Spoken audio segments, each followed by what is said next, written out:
gates of Eastfell. We're finally in here. Hello everyone, Martin here coming at you today, but not in Magic Arena. Today we're in here to talk about some cards. We are in the gates of Eastfell. This is a card from Kaldheim. If you don't know, you're under a rock or something. Kaldheim is the next set that is coming on Magic and also on Magic Arena, of course. It's coming on Thursday, 28th, and it goes around Norse mythology and Vikings, and yeah, I think that's it. And this is a card, it is a land, but we are not gonna talk about it today. I just love this artwork, so this is going to serve as our background today, because the cards are not yet added on the part that we can see on Arena. Maybe they are on the backlogs, or I don't know how that's called, back end. So what we're gonna talk today is about competitive cards that might see play in standard and historic with the addition of Kaldheim. So these are cards that might not see play. It's just some suppositions that I'm getting of like what I think is competitive, what I think is viable around competitive decks. And after this, there is gonna be another video where I'm going to be talking about cards that could be broken of this set, or just that could be competitive, like could be in here. I don't like to say that this is the tier 1 and later I'm going to talk about tier 2. I don't like to tier things, and because probably some cards that are in here could be in there, and some cards that are in there are actually going to see play.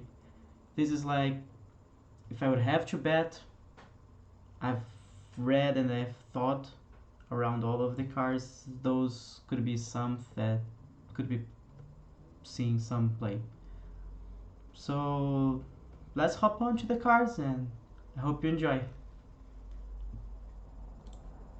Okay, so let's hop into the first card. No, let's grab the laser, right? Yeah, now I have a laser. Okay, so Starheim Unleashed. I'm going to start slow. I think that this card could see play, especially in a deck where you want to grind, wait. Like, you put 2 copies of these, or maybe 1 copy of these in your deck. Foretell it on turn 2 if you're in a slow deck that just wants to control and counter spell. You do that, and then at some point you foretell this for x equals 3 or 4, hold those creatures with counter spells and win the game with this. Don't think that this is the most exciting card, but that is one way to get a win condition. So I'm sorry, I didn't read the card. So if you didn't see this card, this is a 4-mana sorcery. You create a 4/4 white angel warrior. It has flying and vigilance.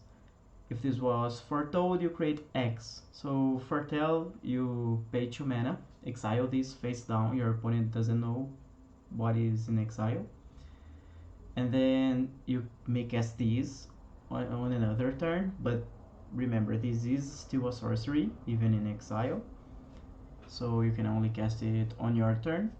And then you pay, I don't know, XX and a white to create X 4/4 white angel warrior tokens. What is the thing? If you pay 3 mana, you get 1 angel. 5 mana, 2 angels. 7 mana, 3 angels. 9 mana, 4 angels, and so it scales. So you're just gonna board wipe, try to get your opponent's permanents, creatures, everything out, and then When you resolve this, you still want to have some mana untapped probably, so that you can save these from your opponent's wrath if they have it or something. So playing these depends a little bit on how your opponent's playing. As a 4 mana sorcery, bad, really bad, really bad, which is also kind of what makes this a little bit meh. But as I said, in a grindy game where you want to get your mana going, get your land drops, and then foretell this for a good X, this could be a winning condition. So this might see play. Uh, well, what did we have? Come on, pointer. Okay, we already had the Miria's Call that you could think that sounds a little bit like it. If you see the tokens that you create, they are the same tokens, but now they have vigilance. And in here we have this fix. We had only 2. Now you can have X. The difference is that this could be a land, and now this can be a 4 mana bad sorcery. So maybe Emiria's Call is better. It's really hard to tell. But if Emiria's Call doesn't see a lot of play in standard, would Starnheim Unleashed see play?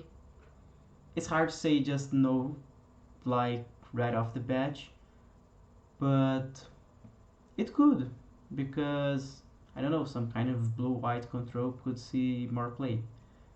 Would this see play in historic? Probably not, because we have a little bit of a higher uh, power level, but it's still a card that we could keep an eye on, and it could be played as a win con. Now next we have Vorinclex. So now we're warming up, but I still think that this card is not so great. Some people are really hyped to see this into play. The first time I looked into this card, I said, this is bad, right? This is garbage, I thought, really. Because if you see, 6 mana legendary creature, Phyrexian Praetor, I'm sorry. 6/6 trample haste, doesn't protect itself. Um, if you'd put 1 more counters on a permanent or player, you put twice. If an opponent would put, they put half, right, rounded down. So if they're gonna put +1/+1 counters or -1/-1 counters or loyalty counters, that's half rounded down, which is interesting, but it's kind of slow, 6 mana that is the tax that you're giving to your opponent is not the greatest thing that you can do. The interesting part, and that got me thinking a lot, was okay, I think we have some enablers that can make this card a little bit better, and that will be something that make it work. And that is the Great Henge. The Great Henge makes this come into play faster with counters, and then you get more counters, and then the other creatures that you go for also get more counters. So if you have some mana dorks, they're not gonna be useless by the late game. A Gilded Goose, if you go for a Gilded Goose and you have Vorinclex and the Great Henge, it would enter with a +1/+1 counter. It enters with another one, I think. Now thinking back, maybe not. It depends on Great Henge if it says it enters, or if when it enters it gets a counter. If it gets a counter, then yeah, you put another one. It's one of those creatures like Questing Beast. You have a lot of text, you have some things. The haste is really good. Trample, really great. If it enters as an 8/8, better. So this might see play. I thought also, could it see play as a sideboard, because of the the last text on it, and actually that isn't what you're wanting to work with as a sideboard option. So Vorinclex was something that I ended up including, but could not be so great. We're going to see. Now we're going to start with the guess. Doomscar. 5 mana sorcery, destroy all creatures. Rare. We're talking about rare now. And it has Foretell for 3 mana, being 2 of those mana white. So, what caught me on this card? Yes, you have to, if you want to pay 3 mana, you have to foretell it for 2. Foretell it, the cost of foretell is all is always 2, so oops. And the thing is, this can be a 3 mana board wipe, and in historic, for example, I feel that you need the 3 mana board wipes. Like, they're really good, and sometimes if you don't board wipe on turn 3, you lose that game, and it might cost you a whole match. So if you think about the decks that might use this, like Azorius Control or maybe Jeskai, but probably Azorius in historic, then yeah, this is great, because sometimes on turn 2 you're just going for search for Ascanta, but if you already have the answer that you want for that part of the game, then you should just foretell this. This is a good board wipe on turn 3, destroy all creatures. So that's great. This here caught me. It looks like a Gilmon, if you ever played Digimon. I don't know why. But worst case scenario, because if you draw this on turn 3, you're going to exile it, and on turn 4 you're going to do this, which is just the same mostly as a Wrath of God. It's okay. So worst case scenario, you draw this exactly on turn 4 and you can't play it. You kind of say, okay, it's better to foretell this, and the other 2 mana spend on something probably, and just have these on the other turn. So that's the thing, because we need board wipes that might see play. What is the con of this? If you look at the standard metagame, like the decks that are being played the most are Gru Aggro, Dimir Rogues, or even the kind of decks that want to go further in the game, like Timur Ramp. Like, almost all of them are not playing board wipes. And we have Storm's Wrath, we have, well, what's the name of the white board wipe? Shatter the Skies, something along that line. And they're okay, but in standard they don't see play, because a lot of times you board wipe on turn 4 and you're almost dead, and if your opponent gets like a Bone Crusher, then they might just do that on your face, and that's game. And it's just like that in historic as well. I mean, you board wipe and then your opponent comes with a Muxus and you lost. So board wipes are slow a lot of the times, and that's why these might not see play. Because as a board wipe, I think that this is strong. As I said, a lot of times this pay 2 is probably something that won't burden you so much. Because okay, first board wipe you pay 2 and then you pay 3. The next board wipe, probably we're really near the 5 mana, and probably we just pay 5 mana, because there is one thing: you cannot pay 2 mana and then okay, that would be dumb if you have the 5 mana, but you cannot do both at the same time. One thing that I really love about Fortel is like, okay, we have counter spells that foretell, we have board wipes.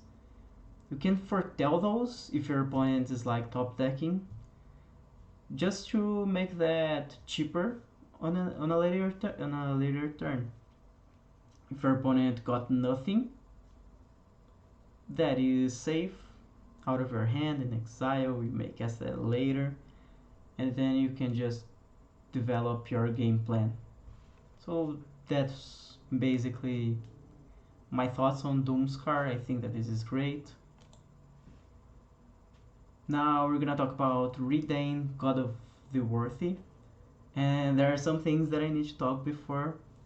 And the first one is the fact that the gods in these sets are not indestructible. I love that. Why?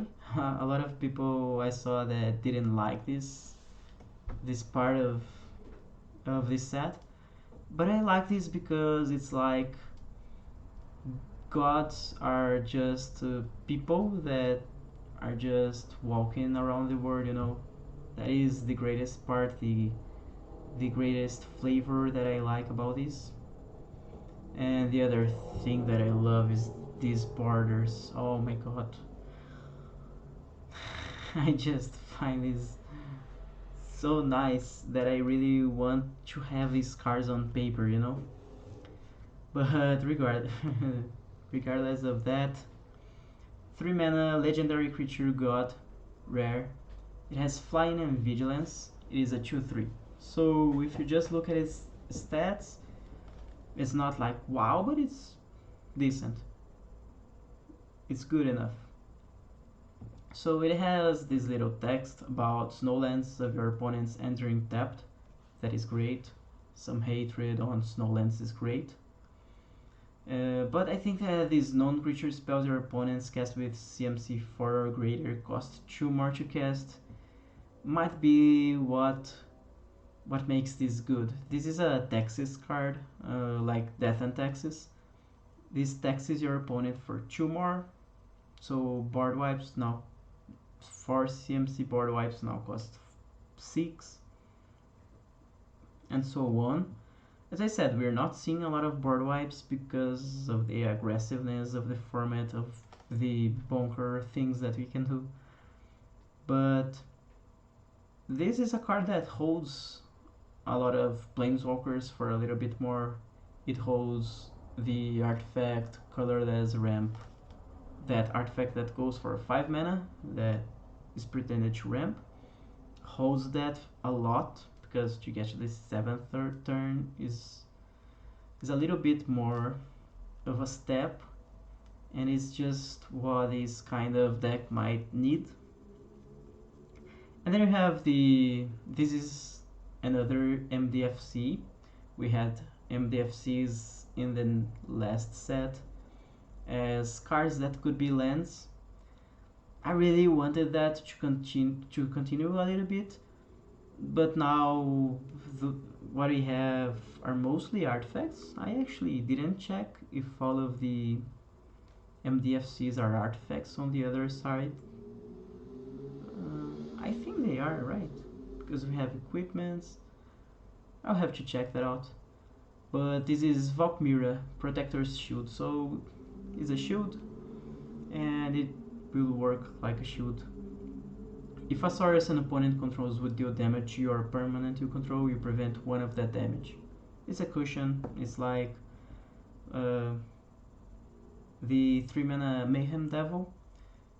It's not gonna deal damage to anything, and whenever you or another permanent you control becomes the target of a spell, you can counter, or you do counter unless that your opponent pays 1.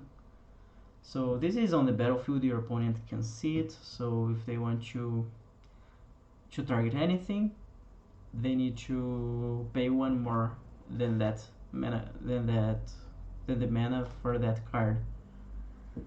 It's interesting, but I think that the artifact is really slow, really slow.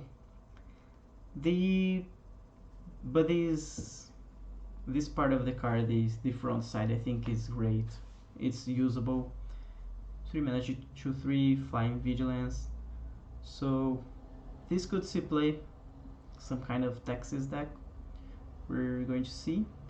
Don't think that it will be a bomb or a huge thing, but that can be really the thing that you need on turn 3. So to the next one. Okay, here we have Egon, God of Death, and is a 3 mana 6/6 Death Touch, legendary creature god. At the beginning of your upkeep, exile 2 cards from your graveyard. If you can't, you sack Egon and you draw a card. So it has this upkeep uh, cost. You're going to have to be exiling cards from your graveyard to keep it on the play. But if you can't, you draw a card, so it's not that bad. And if it stays on the play and you can get advantage of this creature, this is a 6/6 Death Touch creature, which works really well with, I don't know, the Great Henge maybe, Embercleave maybe. This could be a really good creature, but I think that the front side is actually the back side, and the back side is the front side, if I could say like that, because I think that Throne of Death is something that could be really good. Legendary artifact, I would really wish that this wouldn't be legendary, because if we could stack this effect, that would be nice. But it's a 1 mana artifact that at the beginning of your upkeep, you mill a card. So you start milling yourself, and that is the great thing, because this is an enabler. And if we know something about enablers, is that they are the power of the deck. They are, without them, decks can't take advantage of the power of the cards that it has. And if you think on Growth Spiral and Uro, a lot of the ramp decks wouldn't be so great with those kind of cards. So this is something that could go with Groxa, could go with things that are recursive with the graveyard. I think that Egon is really easily playable in Historic, where you have Stitcher Supplier. It's a 1 mana 1/1 that when it enters the battlefield or when it dies, you mill 3 cards. So it's one card that can mill 6 cards out of you. And with Throne of Death, that's great. And another thing that is just like absurd in my opinion is that for this 1 mana artifact can also be card draw. For 3 mana you tap it, you exile a creature from your graveyard, draw a card. So I think that is a really great enabler. That's why I think that we should keep an eye on Throne of Death. That happens to be possibly this 3 mana 6/6. That probably you're gonna play it mostly on turns 4 or 5, maybe when you already have a little bit of things in your graveyard, so that you can keep it. Still, great card, and I want to play with this. I want to see if this can be powerful or what this can really enable. Next up, okay, we have this card, and a lot of people are going to say, hey, you're crazy to put that as a competitive card. As I said, these are cards that might have the power, might have the possibility to be competitive, really competitive. In Search of Greatness, 2 mana, double green enchantment that says, at the beginning of your upkeep, you may cast a permanent spell from your hand with converted mana cost equal to 1 plus the highest converted mana cost among other permanents you control without paying its mana cost. If you don't, you scry 1. Okay, so what does this mean? If you didn't go for anything on turn 1, and then on turn 2 you go for In Search of Greatness, on turn 3, at the beginning of your upkeep, you have no permanent, you have no non-land permanent with that is not In Search of Greatness. So you may cast a spell with CMC 1 plus the highest converted mana cost among other permanents you control. So that means that if the other permanents you control have 0, you may cast a 1 mana spell. It's kind of hard to get to this, but what you gotta think is on turn 2 you're just gonna be setting up, which is bad. It's really bad. But on turn 3 you can go for something, and then on turn 4 you start getting the value. So imagine that in standard, and that is one of the possibilities that I thought, mono green. Turn 2 In Search of Greatness, turn 3 Love Struck Beast, you have a 5/5 body to defend yourself. Okay. Turn 4 you can go for a 4 mana card for free, and then you have 4 mana to do something. Let's say the Great Henge. The Great Henge into something. So on the other turn you have the Great Henge into play. That is a 9 mana artifact, and you can do a 10 mana permanent spell for free. So that's the thing. You have to have a curve that has a good line of play, because for example, if I go for the Great Henge and then I have nothing that costs 10 or more in my deck, then it stops to bring me value. So what you want in this kind of deck is 3 drops, 4 drops, 5 drops, 6 drops,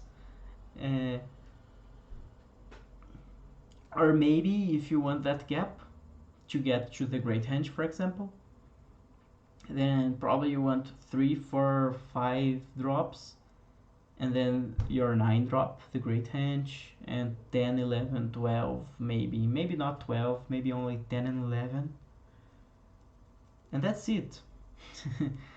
Seems like pretty bad when you think about it the first time, but if you think a little bit more, you go for it on turn 2, on Historic now I'm thinking, and then on turn 3 you go for a Chromatic Lantern.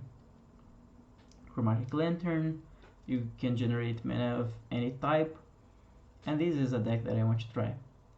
On turn 4 you have a 4 mana Planeswalker, for example, for free, go for that. Or I don't know, a 4 mana creature, and then you have your turn, your lands. You have Chromatic Lantern plus 4 lands, so you can go for a 5 mana Planeswalker. On the other turn, if they are alive, you can go for a 6 mana Planeswalker for free, and then you have 6 mana, another 6 mana Planeswalker. So it can make you double spell. The thing is, you really are going, if you're double spelling and if you're getting the value out of this, you really want to have a decent card draw engine in your deck. That's why I thought on the Great Henge. That's not going to be so easy, not going to be so great.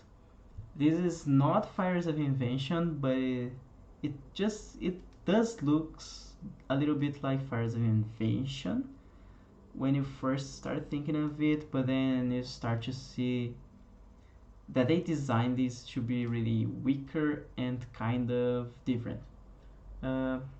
So let's talk about Fires of Invention. It didn't have all of these restrictions.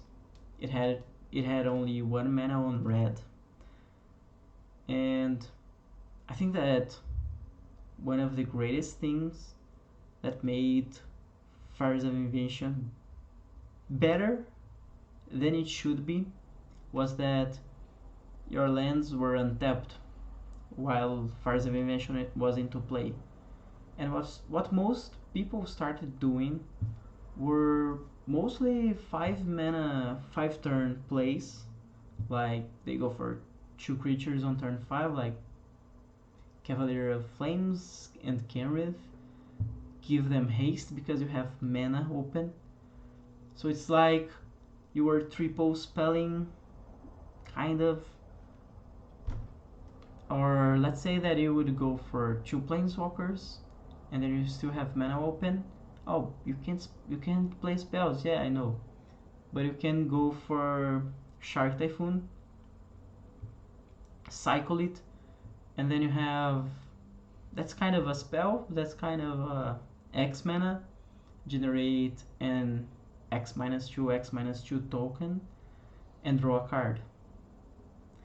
So I think that this was the problem. We were triple spelling actually, kind of, like I said.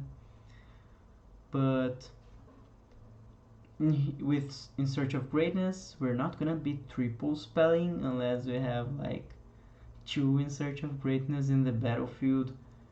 But then like we said, you really need the card draw engine, something that is going to draw you a lot of cards, like Magic Mirror maybe. So there are potentially a lot of things that you can try to do with In Search of Greatness, and I am very confident on the creativity of people to do broken things with this. And who knows, this might be competitive in a mono green, this might be competitive in some kind of decks, because imagine, like, if you have the Great Henge, a 10 converted mana cost creature for free, and then another huge creature because I have lots of mana. They all get counters when they enter the battlefield. They are all drawing me cards. This could see some huge play. So yeah, this is a card that I was like, it's hard to talk about because it just is a huge setup that you need. Turn 2 you do nothing. If you break, you're just scrying, and then you need something on turn 3, something on turn 4. Your curve needs to be really well settled. It's a hard card to really build around, but who knows, maybe if you can, you're gonna be doing great things. Casting spells without paying their mana cost, we already know it's something really good. So it's something that we should take care. So next up, let's pass that on. We have this Angel Cleric. So 3 mana 2/4, Righteous Valkyrie. An Angel Cleric, fly in whenever another Angel or Cleric enters the battlefield under your control. You gain life equal to that creature's toughness. This is not legendary, so if you have one on the battlefield and you go for another, this is going to see the other and you gain 4 life.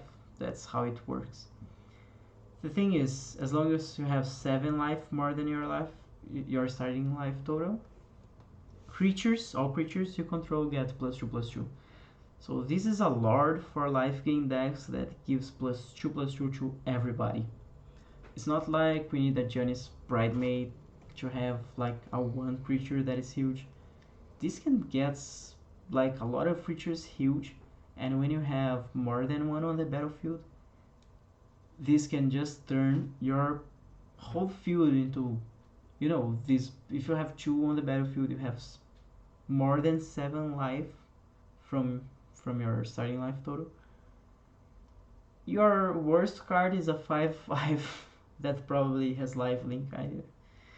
So I think that lifelink decks are going to really use this, and it doesn't mean that they're going to say goodbye to Heliod. Doesn't mean that they are going to be cutting other great things. This can work pretty well with the deck, and 3 mana. I don't know.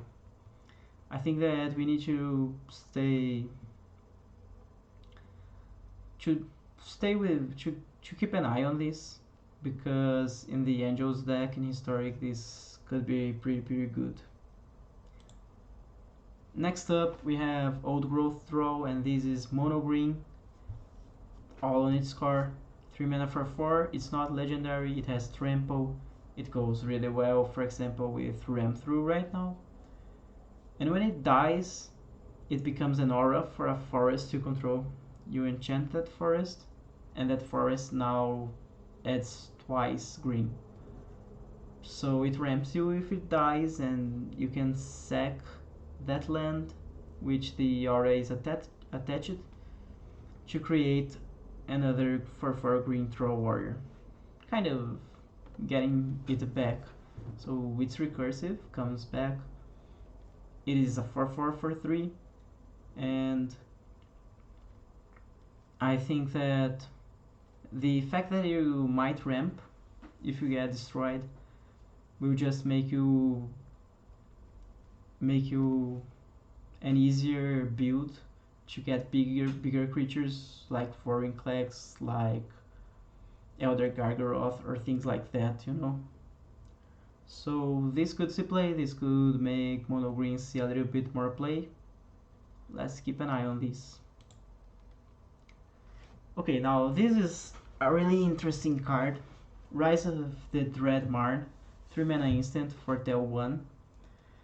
And it creates X 2/2 black zombie berserkers, where X is the number of non-token creatures that die this turn. So at first thing, you just look at these and you think, hey, that's nice, now I have a protection for my mono black aggro deck if someone wants to board wipe me, which we already talked about a lot. But if someone wants to, I have this protection. It's kind of a protection for my board presence. Like, I got board wipe, now I go and I create a lot of tokens. But then you start to think a little bit more, and then you realize this is an instant. You can foretell and then just pay 1 mana. Why not just go for these on your control deck? Like, leave these on the sideboard if your opponent's really using aggro. Just bring 1 maybe or 2, and just for fun destroy all of their creatures. Foretell these, you know, use the foretell cost, and then if you destroy like 4 creatures, you now have 4 2/2 black zombie tokens for you. It's just like, who's the aggro now?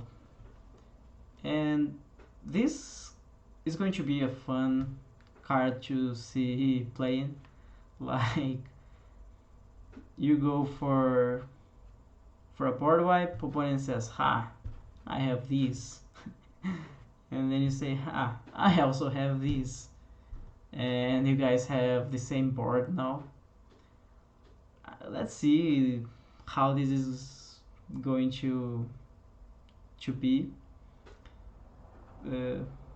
Maybe you could even want this in a deck where you kind of want to go mid-range. You go for some creatures, just hold the game, and then your opponent has lots of creatures, you have lots of creatures, and you board wipe, do this, and now you have a bunch of creatures. I don't know. These are just some assumptions. I think that this card could see play, but I think that mostly yes. It depends on board wipes, mostly things that can destroy a lot of creatures, because 3 mana that you pay to just get one zombie is really really bad. If you get two, let's think about Shatter Skull Smashing. 3 mana for two zombies, also not great. So it will depend a little bit on board wipes being played or not. Okay, next up we have Wither's Runestone. 2 mana artifact, uncommon, that's nice. And this is basically Gravedigger's Cage, which we all know very well, especially if you play Historic. And the only difference is that first, the converted mana cost, Gravedigger's Cage is 1, this is 2, and the first line says in Gravedigger's Cage creatures. So the difference, what does it do? Non-land permanent cards in graveyards and libraries can't enter the battlefield. So it stops Collected Company, as we know, it stops Muxus from getting cards from the library to enter the battlefield, and players can't cast spells from graveyards or libraries. So if you're going to use this, be really sure that you're not hurting part of your game plan. But if this doesn't hurt you, then this is great. The only thing, there is only one thing that I got myself into. When will this be better than Gravedigger's Cage? And after thinking a while, I could remember about Emery decks. Like Emery can bring back artifacts and just do that loop. This is great because non-land permanent cards cannot enter from the graveyard. So this shuts that, which is great. Maybe you want these in the sideboard, like you have, because a lot of people are bringing like Gravedigger's Cage on the main deck. Maybe I would keep that as a main deck, but maybe have one of these in the sideboard if you just happen to stumble into Emery. Okay, now we have Feed the Serpent. This is just Vraska's Contempt, but without the you gain 2 life. And this is a common. So this is really great removal in draft, but we're analyzing standard and historic. I really like Vraska's Contempt in historic because exile something, gain life. Yes, it's not cheap. 4 mana is expensive, especially in historic. But I like that as a 1 or maybe 2 in kind of my Grixis decks. Feed the Serpent might just be a good spell in standard. You board wiped, you have the control of the game, having this instant that you can exile and go get planeswalkers or creatures is great. A lot of times we don't realize that. And then, last but not least, we have the mono white weenies. So let's read them. We have these 1 mana 2/1, great body. Not body in terms of toughness, but aggressiveness. And it has Boast. When it attacks, you may pay 2 mana on your turn to create a 1/1 white human warrior creature token. So this is a 1 mana 2/1 that might generate you more tokens. Great. So if you ran out of gas in your hand, you have gas in your card. Then we have Cold Spell Cleric, 1 mana 1/1 Vigilance, and when it enters the battlefield, if it was the second spell you cast this turn, you put a +1/+1 counter on target creature. So this is nice because when first turn you go for Usher of the Falling or some 1-drop. Turn 2 you go for another 1-drop, and then this gives a +1/+1 counter. This is great. Could be even a 1 mana 2/2, you know, when you do that. So that's great. Then we have Clarion Spirit, 2 mana 2/2, but it says whenever you cast your second spell each turn, you create a 1/1 spirit with flying. So now we're taking advantage that we have these really cheap cards and double spelling is easy to start making more tokens. So you can see that this is really wide winny on its core. You can go really wide. We also have Battlefield Raptor, 1 mana 1/2 flying, first strike. I think that this is a little bit worse than Healer's Hawk, but having first strike is great for when you want to enchant it for an Auras deck. Are these 4 cards or others? You know, is this a little bit of the base that we needed so that Mono White Winnie could come back? I don't know. I think not. I think we still need something that protects them better. Like we had... Oh, what's the name of that? 3 mana... I forgot the name. But it was a 3 mana instant that if you did on your... It had Addendum. If you did on your main phase, your creatures would get Vigilance and a +1/+1 counter. And what the card did it was that it would give indestructible to your creatures. So you know, you could give indestructible and protect them, or you could just grow them to try and end the game. So I don't know, I guess we could see Mono White winnings coming back. And that was it. Those are the cards that I think that could be mostly the more competitive cards.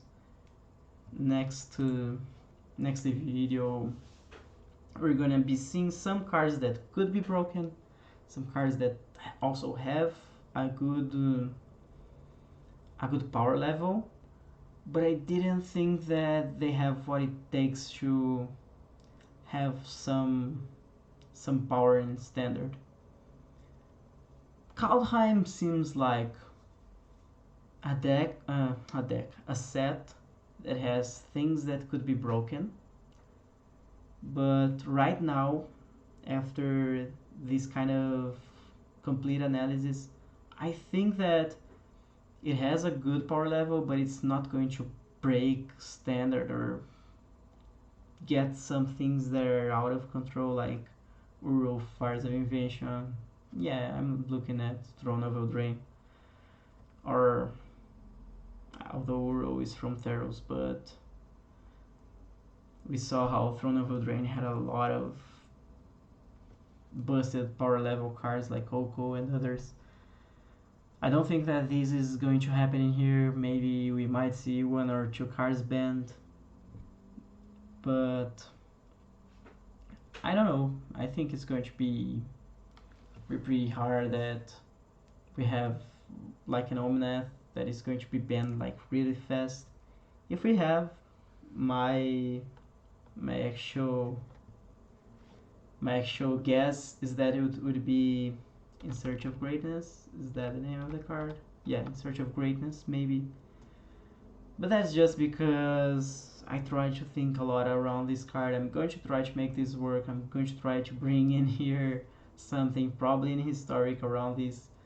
I don't know if it's going to be great. I don't think so. It has a lot of restrictiveness. But anyway, thank you for watching, and I'll see you next time. Be tuned because we're gonna have the cards that could be broken probably on Sunday or Monday. Thank you.